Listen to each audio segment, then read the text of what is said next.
How are you all. मैं हूँ आपकी होस्ट और दोस्त। ऐसा मैं नहीं बोलूँगी क्योंकि आपका होस्ट और दोस्त ये रहा धवल Shukla. So welcome guys to Aussie's group, and as she introduced, I'm Dhaval here, and she's destination manager for Canada, and she'll taking care of Canada as a study permit. Okay, so the thing is, we have covered so many sessions, and as we promised, we are going to broadcast every Friday at 5 p.m. So note down the day and the time. It's a Friday at 5 p.m. Okay, now as we have promised our viewers that every week we are going to provide them an update. So is there any update for this week? Well, yes, there is one update that the travel restrictions have been extended till 21st of June. So, you know what, Dhaval? Actually, they have, according to their survey, it has been observed that the international students traveling from India and Pakistan, that's the reason the COVID cases have been increasing over there. That's what they have been, studying in data according to their data analysis. And that's how they have extended till 21st of June. And also it has been advisable for the same reason that the students who would be traveling little later on should also get vaccinated.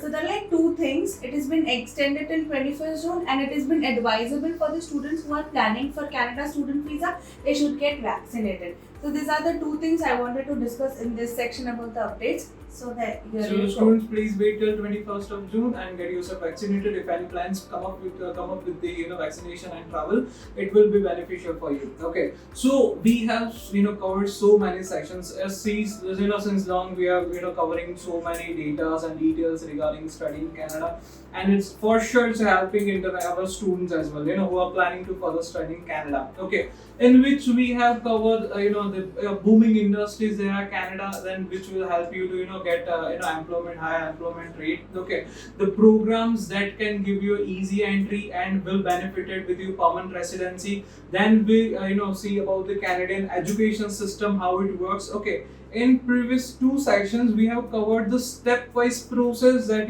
student need to keep in mind from scratch till the visa lodgement and pre-departure. Okay, in which we cover documentation as well. Okay, so now today most of the students, when it comes to visa portion, most of the students has a question, that is the difference between categories.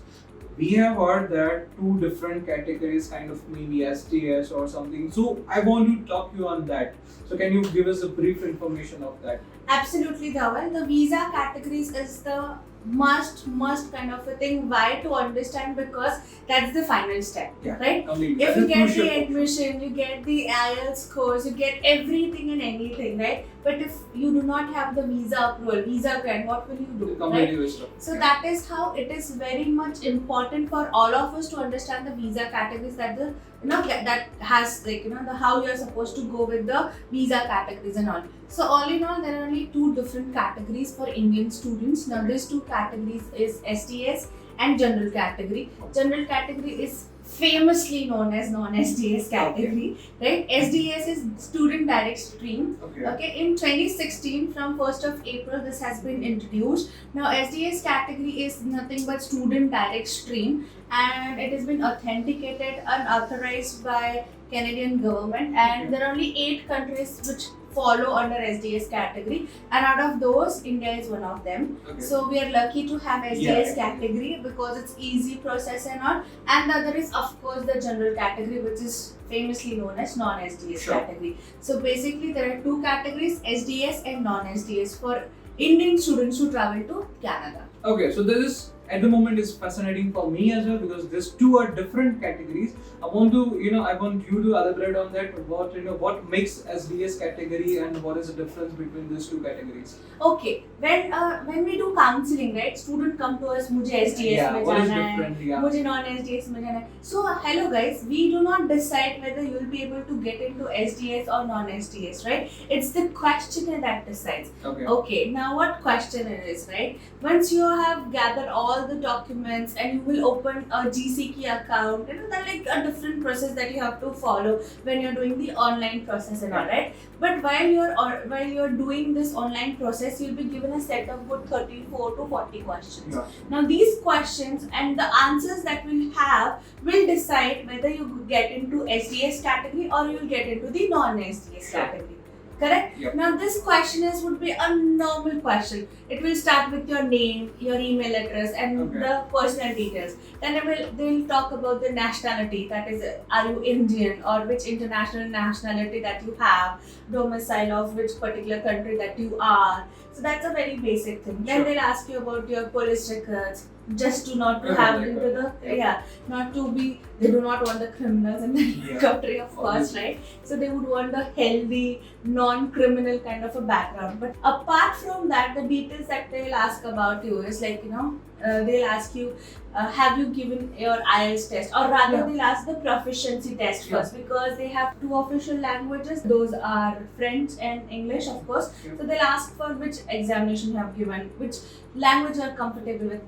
Most of the students, like 90% of the students, will go for IELTS test or for English test. So we'll take on English, right? So that is major question. Then they'll ask you about the bands. If you have 6 bands or higher in each of the modules, that's how we say straight 6, right? In each of the modules, which means listening, reading, writing, and speaking. Yeah. Yes. So straight 6. Right, that is the one question they'll be asking. Then they'll be asking about the offer letters. Would you have the offer letter? Is it from a DLI? It is conditional? Is it unconditional? Okay. And blah blah things. So many questions. Then they'll ask you about the fees payment. Then they'll Okay. ask about the different kind of questionnaires. So according to these questionnaires, Mhm. they'll decide whether your category is SDS category or non-SDS Okay. category. Okay, so I guess there, what are the major point that decides is SDS and non-SDS? We cover English language proficiency straight 6 Indian. Okay, so then file will go under SDS. Okay, apart from that, is SDS category has anything to lead up with the 1-year tuition fee or anything, or with the finance, how it will work?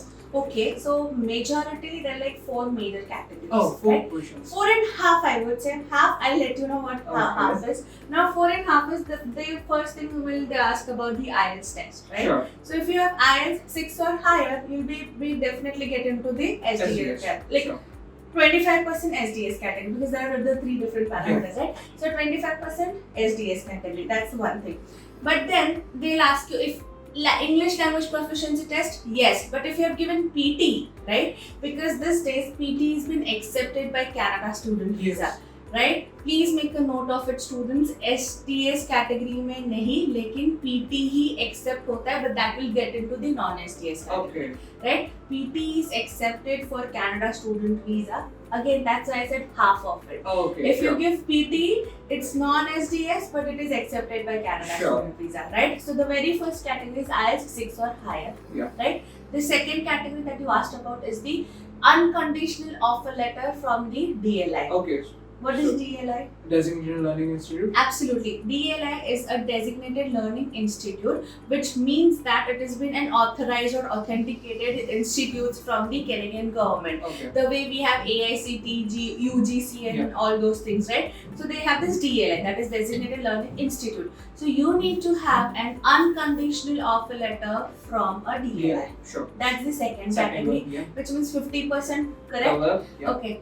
Third is first year's tuition fees payment. Okay, so it is mandatory, right, to have a 1-year tuition fee? Yeah, that's the catch. For SDS Okay. category, first year's tuition fee is mandatory. Okay. Now, first year's tuition fees means, which means you have to show the receipt also, right? Sure. You won't be able to just give the TT copy of it. You would require a first year's tuition fees payment. Sure. So that is one of the questions and one of the parameters. That is 75%. It is fixed now. Okay. If you have 6 or higher, if you have unconditional offer letter from a DLI, and you have first year's 1-year complete. tuition fee. Yes. So anyhow, if student won't be able to make it or won't pay 1-year tuition fee, the file will go under non-SDS, correct? Oh, yes, it does. So let's have the fourth category, that is GIC, the Okay. financials, right? Okay. So if you have these 4 things, it will get into SDS. If not, then you have to get into the non-SDS category.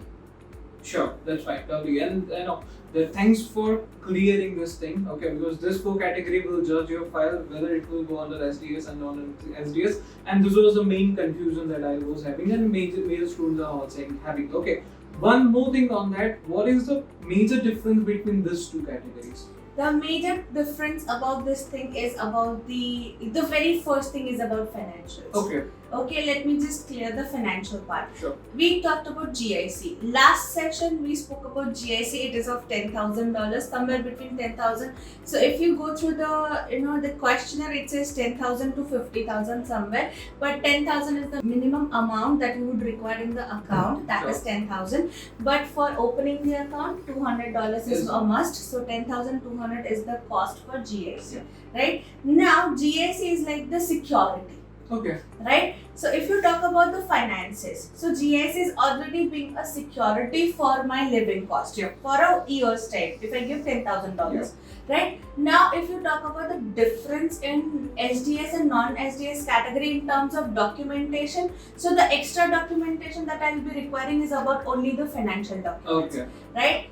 Let's say you have one module 5.5, right? And then you have get into 5.5 one module, then you have unconditional offer letter that you have to have, right? Then the first year's tuition fee is compulsory, and if you have living cost, then also whatever amount of study का जो fees payment बच जाता है, remaining amount that you have to show in terms of financials. That is one difference between SDS and non-SDS category. The second difference was about turnaround time. That is TAT, right? For SDS category, it is somewhere between 28 days to, let's say, like 4 weeks to somewhere around 6 weeks. But for general category, it is more than 6 to 8 weeks.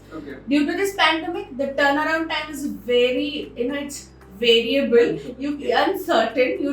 You won't be able to get when you'll be able to get into this visa outcome would be there. So that's one thing. But initially, it was like SDS category, it used to yield results early than that of the non-SDS. Also, one major difference is the conversion ratio.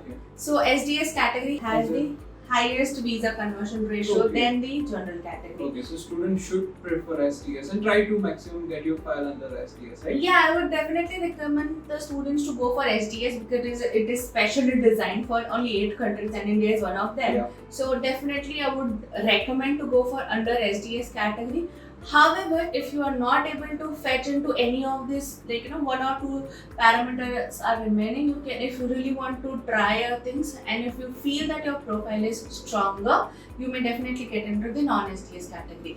Non-SDS category, it is not always a negative outcome is going to be there. No, it's not like that. We have gone through the very difficult files also. We have get through the difficult files and we have got the visa ratios. But if you really want to have a smoother process and to have a kind of surety in the visa outcome, I would recommend to get into the SDS category than the non-SDS or the general category. Yeah, so visa ratio always come up with the profile or you have the overview of the profile. Okay, so for that we are here. We are experts to help you. We evaluate your profile and help us with the perfect options that suits your profile and that suits your the further process. Okay, so for that just contact the nearest office. Okay, we are providing virtual consultation as well. And the one more thing, just a reminder, every Friday we are going live at 5 p.m. So please note down the day and time. It's a Friday at 5 p.m. And for further questions, if you have any questions related to this session or previous sessions, please mention it in a comment section.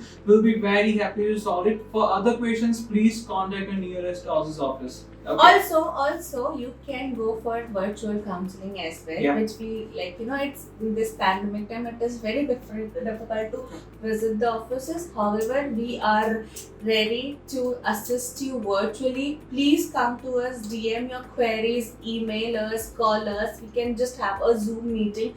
We can also speak to the visa experts even in a detail. If you want to have any specific information for specific institute, we can definitely get into the visa counseling. We have our IELTS thing, online classes, offline classes, PT tutorials, IELTS tutorials, TOEFL. Everything is, you just have one solution, that is Aussies Group. So please, you can definitely get in touch with us and please hit that like button and share it with your friends. And yes, thank you so much. Have a great day ahead. Thanks guys for watching us.